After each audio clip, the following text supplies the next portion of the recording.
दोस्तों, ये है मोहब्बतें में होने वाला है एक बहुत बड़ा धमाका। वीडियो में आगे बढ़ने से पहले अगर आप चैनल पर नए हैं तो चैनल को सब्सक्राइब जरूर कर दीजिए। तो चलिए वीडियो स्टार्ट करते हैं। आज के एपिसोड की शुरुआत होती है एक बेहद संवेदनशील पल से। आदि अपनी गलत फहमियों और शगुन के लिए अपने प्यार की वजह से एक ऐसा कदम उठा लेता है जिसे देखकर किसी भी माता पिता का दिल कांप जाए। वह जानबूझकर दादी की बीपी की दवा खा लेता है ताकि बाद में इशिता पर इल्जाम लगाया जा सके।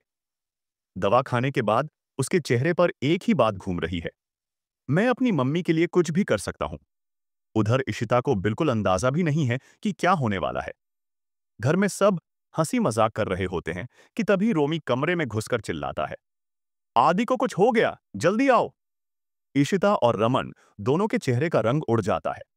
वे भागते हुए आदि के पास पहुंचते हैं और देखते हैं कि वह उल्टियां कर रहा है। आदि तुरंत इल्जाम लगाता है, इशिता आंटी ने मुझे गलत दवा दी। मिसेस भल्ला गुस्से में चिल्ला उठती है और इशिता स्तब्ध रह जाती है क्योंकि उसे याद है कि उसने तो सही दवा ही दी थी। रमन की आंखों में डर साफ दिखता है, डर अपने बेटे को खोने का। अस्पताल पहुंचते ही नई मुसीबत सामने आए। डॉक्टर इलाज शुरू नहीं कर सकते क्योंकि कागजों पर साइन सिर्फ आदि के लीगल गार्डियन कर सकते हैं, और वह गार्डियन है अशोक खन्ना। यह सुनते ही रमन पूरी तरह टूट जाता है। उसे लगता है कि जैसे कोई उसके बेटे को उससे छीन रहा है। इसी हालत में वह अशोक के घर पहुंचता है।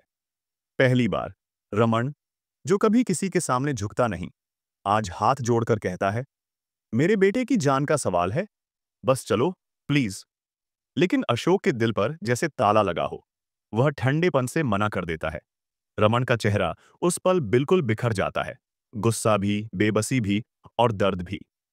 उधर अस्पताल में इशिता का धैर्य टूट चुका था। वह डॉक्टरों से कहती है, एक बच्चे की जिंदगी कागजों से बड़ी होती है, इलाज शुरू करो, साइन बाद में भी हो सकते हैं। उसकी आवाज में एक मां की दहशत थी, एक ऐसी मां जो खुद भी नहीं जानती कि आखिर गलती कहां हुई। बहस के बाद डॉक्टर मान जाते हैं और तुरंत आदि का पेट साफ किया जाता है।